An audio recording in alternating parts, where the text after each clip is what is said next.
नमस्कार, मैं विजय कुमार साहू एक बार फिर से आप सभी का स्वागत करता हूं एग्ज़ाम की क्लब में। और आज हम लोग बात करने वाले हैं शिक्षक भर्ती को लेकर के विभिन्न प्रकार के जो आपके मन में सवाल चल रहे हैं, ठीक है, जो संशय चल रहा है उनका हम आज निराकरण करेंगे।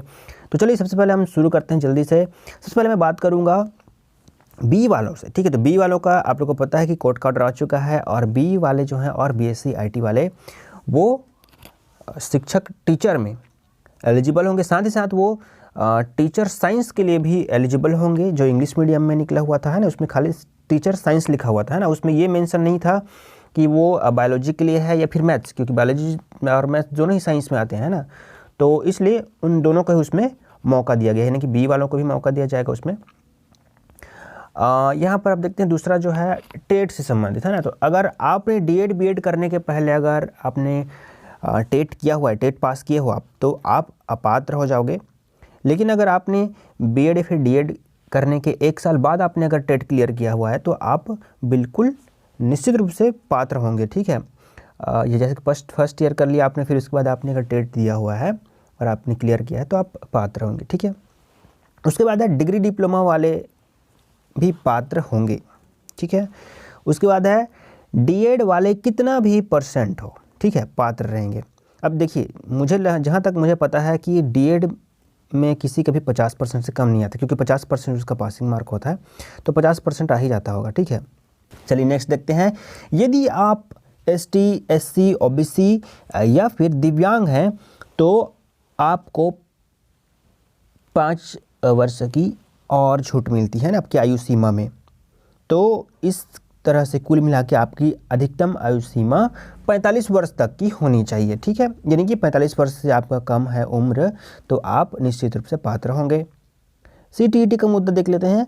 अगर आपने सीटीईटी पास कर लिया है, आप एलिजिबल हो, है ना, आपके सर्टिफिकेट में एलिजिबल लिखा हुआ है तो ही आप पात्र होंगे, ठीक है। कई जगह सुनने में आया था कि जिनका 77% नंबर है, फिर 78 नंबर है ना, 79 नंबर, 80 नंबर, उनको भी पात्र किया जा रहा है।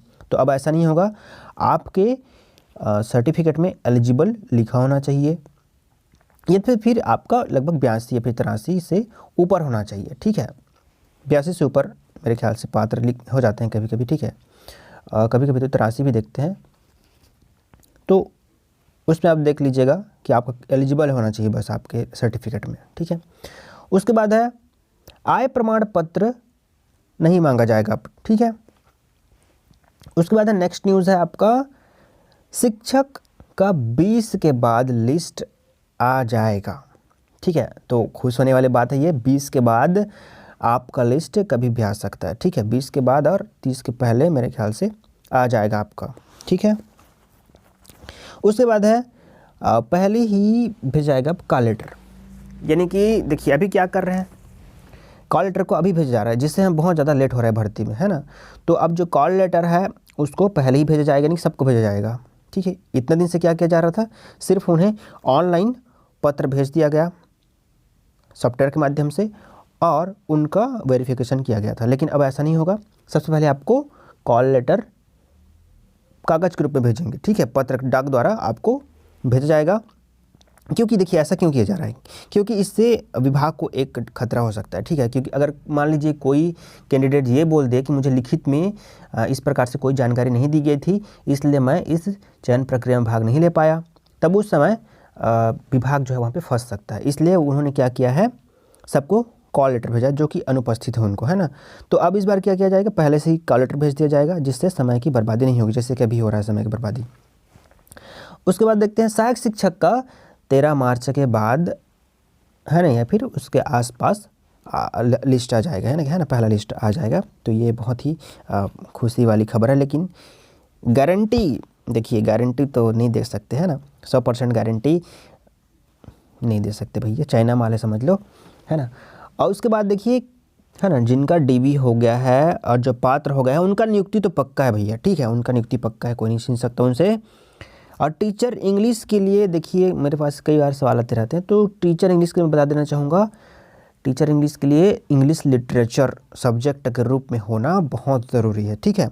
चाहे आप इंग्लिश मीडियम से पढ़ाई किए हो या फिर किसी और मीडियम से किए हो, इंटरनेशनल मीडियम से किए हो, मेरे को नहीं पता, लेकिन आपके पास इंग्लिश में लिटरेचर होना बहुत ज़रूरी है बीए में, ठीक है, चाहे आप बीए बीएससी जो भी किए हो, ठीक है, उसमें इंग्लिश लिटरेचर होना चाहिए, इंग्लिश टीचर इंग्लिश के लिए, है ना, शिक्षक इंग्लिश के लिए बता रहा हूँ ये। उसके बाद से अब देखिए, अब नियुक्ति कब किया जाएगा, ये सबसे बड़ी सवाल है ना सबके मन में, है ना, चाहे वो व्याख्याता हो या फिर शिक्षक हो या फिर सहायक शिक्षक हो। तो देखिए अभी विभाग में क्या चल रहा है, प्रमोशन और ट्रांसफ़र का भी कार्य चल रहा है अभी, है ना, शुरू होने वाला है अभी। तो जब तक वो प्रक्रिया नहीं होगा तब तक मुझे नहीं लगता कि नियुक्ति मिलेगी। तो सबसे पहले तो प्रमोशन ट्रांसफ़र सबका हो जाएगा, उसके बाद नियुक्ति हमें दी जाएगी, ठीक है। तो अभी कुछ दिन तक आप वेट कीजिए, उसके बाद जैसे ही प्रमोशन हो जाएगा, ट्रांसफ़र हो जाएगा, और फिर उसके बाद जो रिक्त पदों की, है ना, जो स्कूलों में रिक्त पदों की जानकारी है वो फिर से भेजी जाएगी विभाग के पास। उसके बाद मेरे ख्याल से ये प्रक्रिया शुरू हो जाएगी, ठीक है, यानी कि नियुक्ति की प्रक्रिया जो है वो शुरू हो जाएगी, ठीक है। तो उम्मीद करता हूँ कि आपको ये सारी खबरें बहुत ही अच्छी लगी होगी, बहुत सारी आज गुड न्यूज़ थी। यदि आपको कोई और प्रश्न पूछना है तो आप कमेंट बॉक्स पे अपना प्रश्न छोड़ सकते हैं, मैं आपका रिप्लाई ज़रूर करूँगा। तब तक के लिए मुझे दीजिए विदा, नमस्कार।